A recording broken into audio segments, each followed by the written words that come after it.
Hello coin collectors out there, welcome back to the Big D Coins channel. In today's video we are going to discuss the copper content of pennies.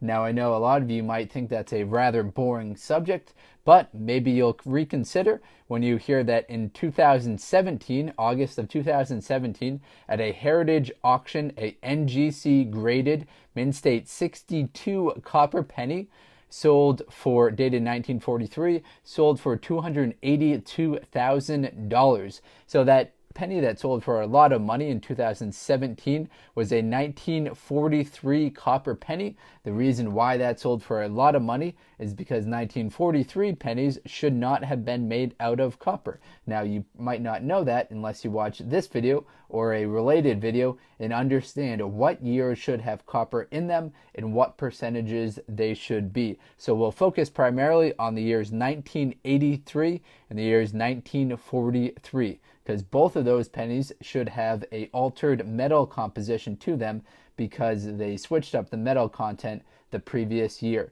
But first I want to kind of just show off some of the pennies that I've got right here.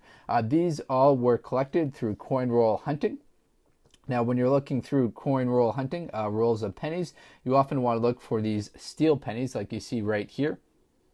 This is one of the special wartime pennies, which we'll discuss a little bit later. You'll also look for wheat pennies. Now, I pulled out some of these just because they had cool toning to them when I was looking to get some 1982s and 1983s, because they aren't something I usually stock up on.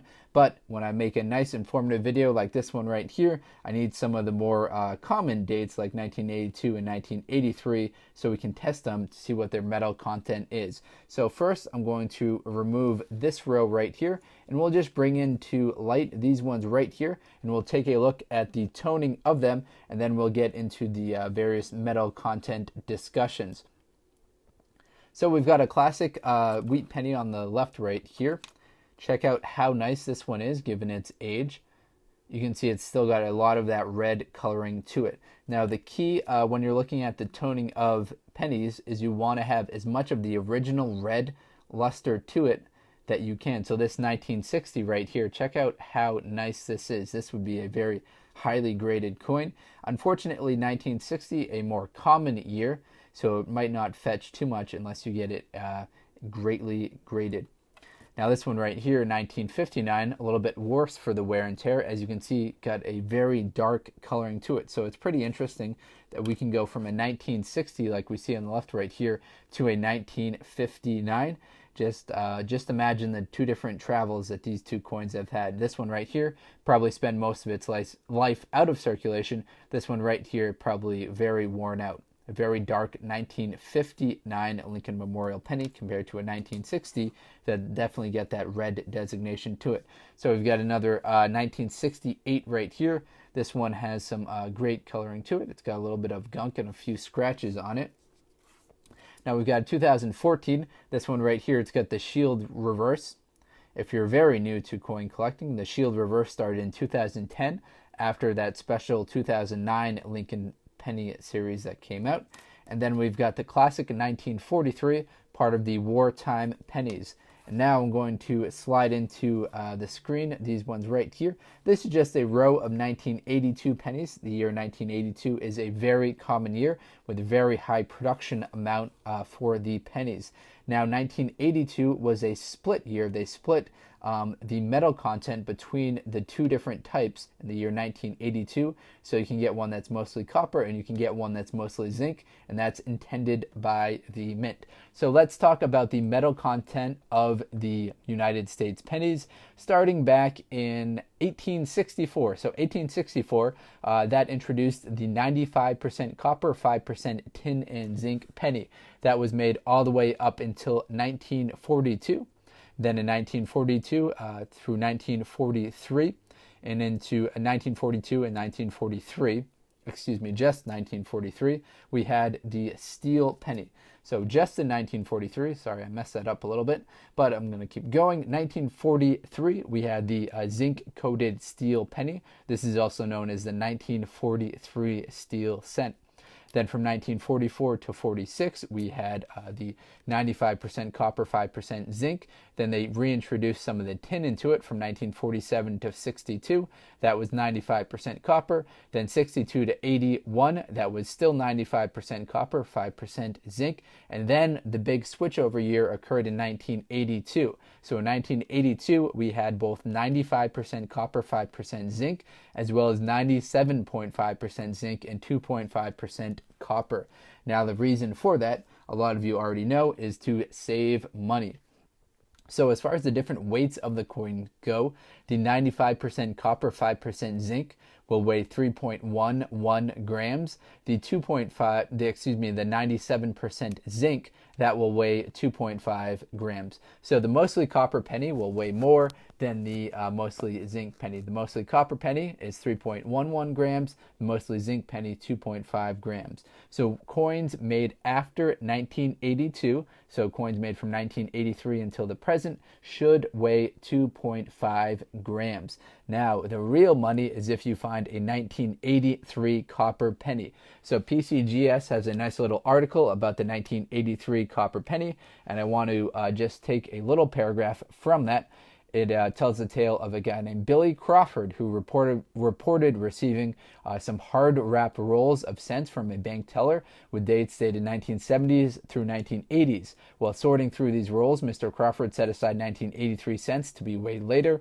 Since the new zinc alloy cent weighs approximately 2.5 grams. Imagine Billy's excitement when one of these 1983 cents weighed 3.1 grams. So that's a mismatch right there. The weight should have been 2.5 grams. So the weight of the 95% copper cent. So that's the story of the first person who discovered one of these back in 2006. So we'll do a little bit of experimenting here and weigh these 1982 pennies and figure out if they are the mostly copper or the mostly zinc variety. So I've got a cheap little scale right here, but it will do the job for us. So let's just toss on the scale these 1982 pennies.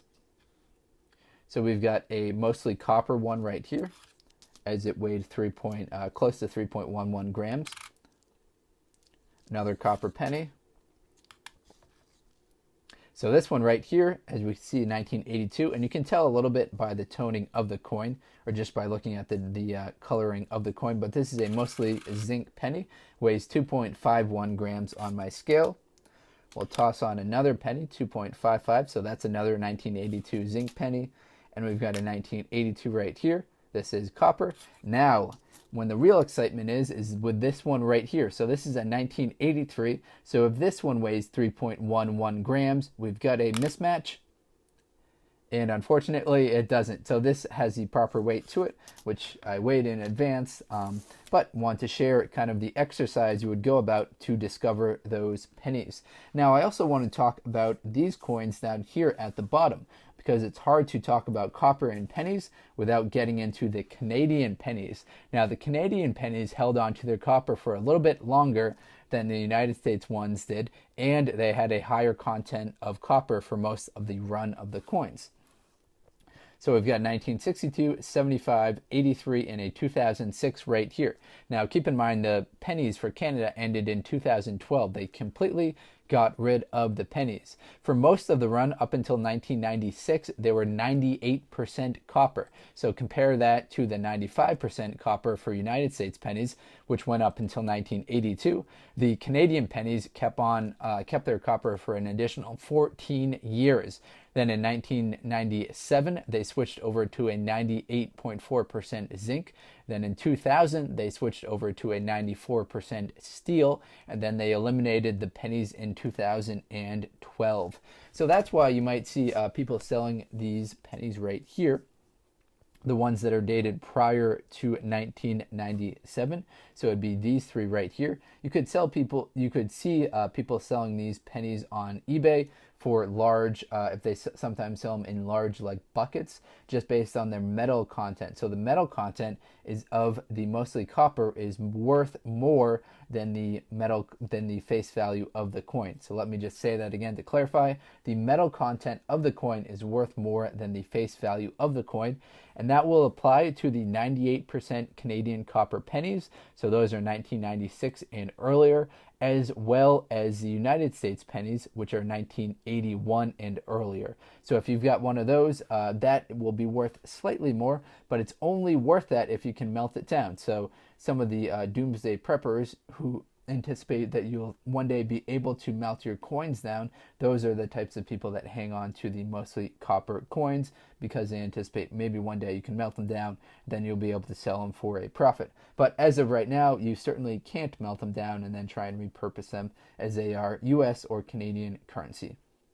All right, everyone, let's quickly recap. So what we talked about was the copper content in Canadian pennies. So keep your eye out for 1997 and earlier. Those will be 98% copper, as well as United States copper pennies. Those are going to be 1982, which is a crossover year, and earlier. If you've got a 1983 penny that weighs 3.11 grams, you have hit the absolute jackpot right there, as you have an error coin that very few people have discovered.